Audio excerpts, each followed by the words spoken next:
ودخل منطقة الجزاء بمكان للتهديف، سدد الكرة، هي طالت عليه ومرت ولكن من سوء حظ خلدون إبراهيم. هل إنها لمست بيده، وبالتالي قرار حكم المباراة جاء بركلة جزاء. الآن علي كاظم تحت هذا الاختبار، وكرة وركلة جزاء. ركلة جزاء في الدقيقة 44. ناصر محمدو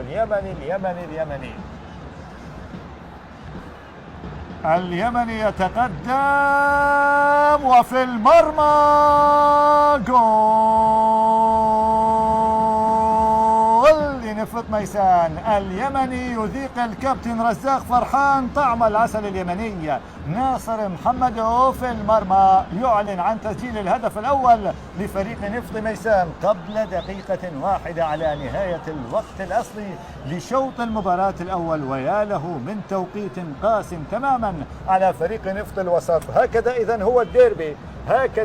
هو الديربي النفطي. الآن في آخر اللحظات اهتزت الشباك، شباك الحارس علي كاظم، وناصر محمدو يسجل أول أهدافه مع فريق نفط ميسان في منافسات الموسم الحالي.